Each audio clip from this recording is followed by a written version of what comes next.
Hello, public opinion aficionados, and welcome to Rasmussen Reports, the independent and nonpartisan pollster who's willing to come out and tell you that Kamala Harris actually won the debate. Now, listen, we think we're the only people standing between you and the mainstream media gaslighting. How else would you know you were being lied to about what Americans think if you didn't have somebody you could trust to go into the field and measure it? And listen, it took us a few days, but seriously, who are you going to believe? A CNN snap poll conducted like 12 hours after the debate, or the like 10 random people that Fox News could round up for the Frank Luntz panel? And if you're interested in 2024 matchup numbers, we put a really great video out yesterday you should go check out. We went into it in great detail.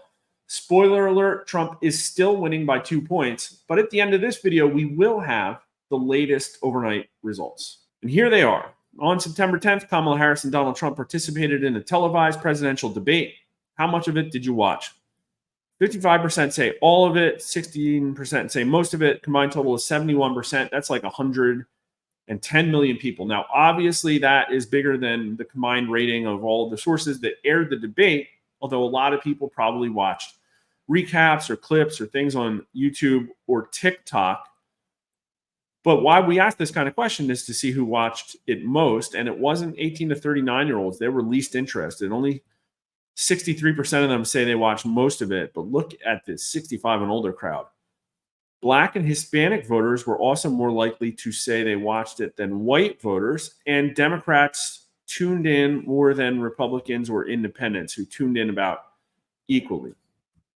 But who won the debate, Kamala Harris or Donald Trump? And 48% of voters say Kamala Harris, 34% say Donald Trump, but 18% say they aren't sure. That's probably has something to do with the moderators. Donald Trump and not sure combined make it 52%.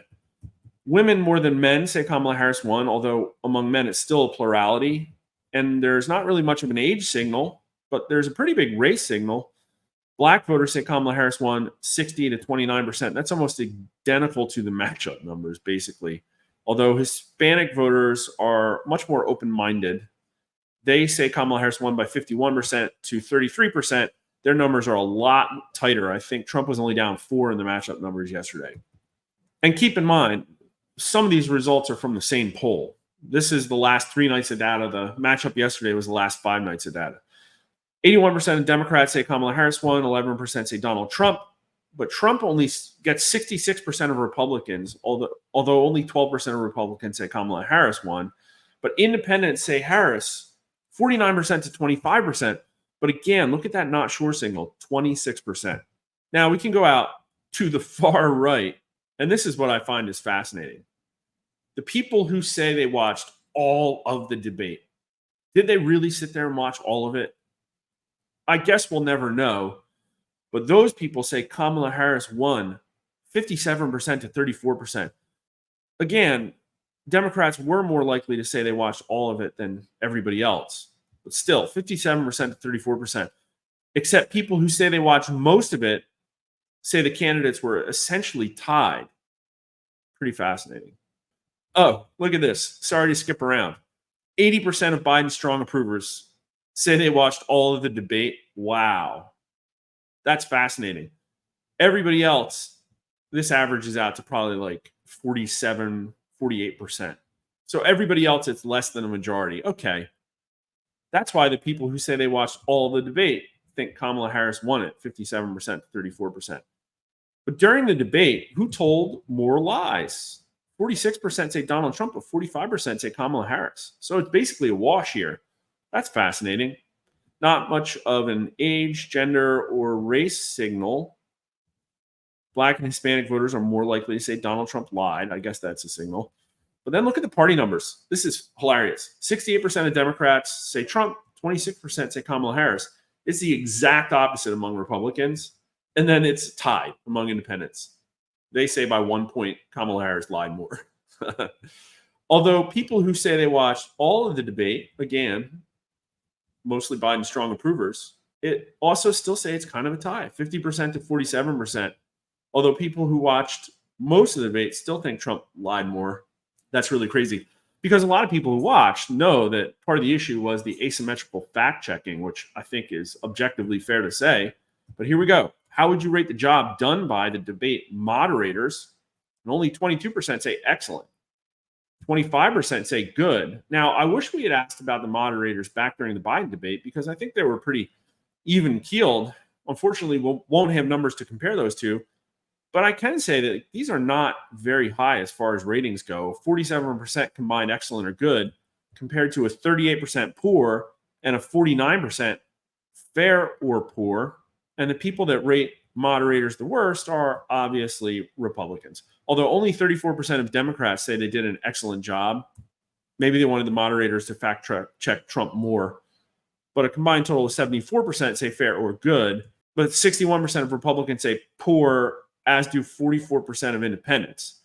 So independents, again, tied on whether Harris or Trump lied more, although a pretty big not sure signal there, say that Kamala Harris won 49% to 25%, still 26% not sure.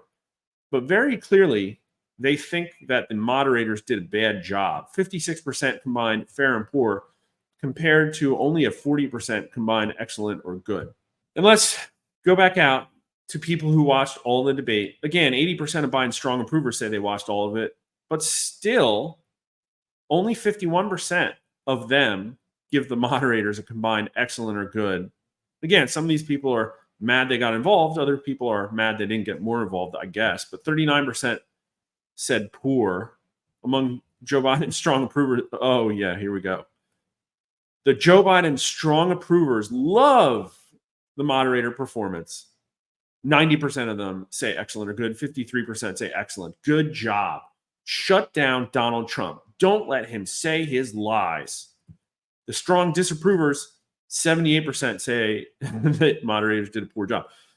So that's really fascinating to me. This is another one of those polls where, again, the biggest signal isn't in party. It's in Joe Biden approval. I wish I had a better yardstick to measure the differences in opinions between the right and left, because conservative and liberal, Republican and Democrat do not cut it anymore.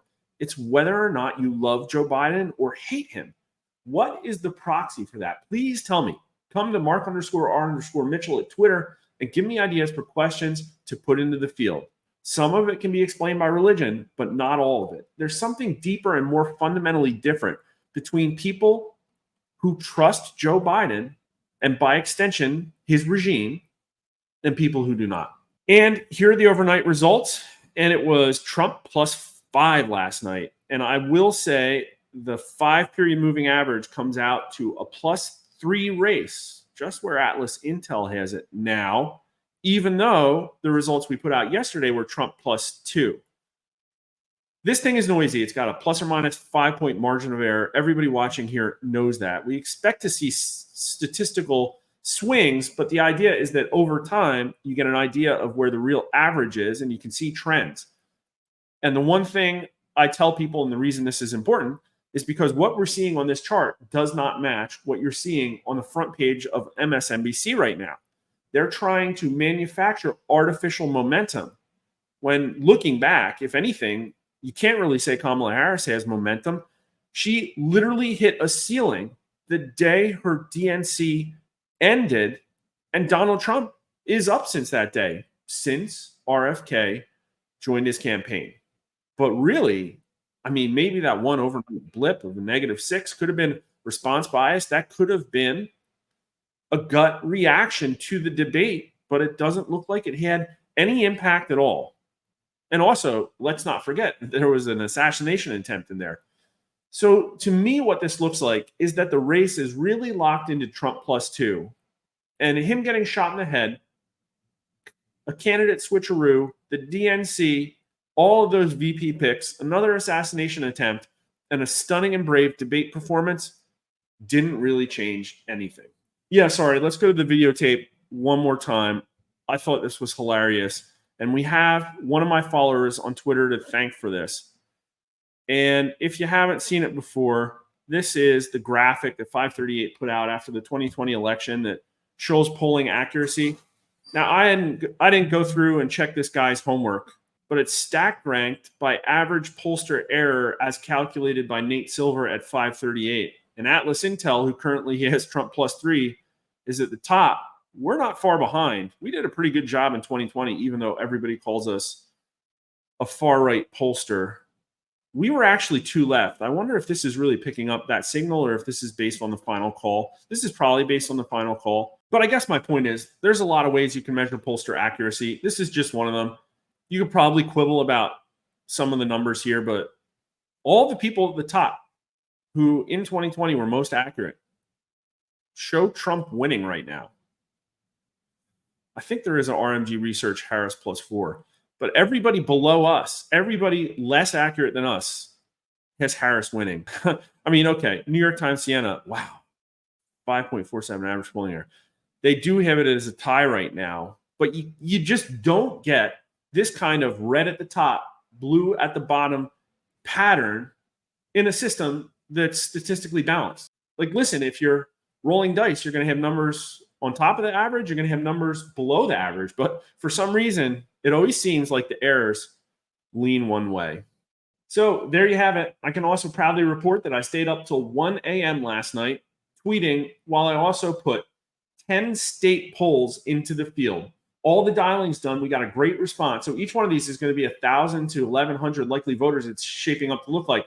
Those numbers will drop early next week. And everybody's asking my opinion about what happens in the state. I don't like to make calls based on limited and scummy data from everybody else. So I'm going to have a lot to say about that. Make sure you like the video and follow us on YouTube and Rumble. Hit us up at Twitter at Rasmussen_poll and me at Mark_R_Mitchell. And thanks for watching.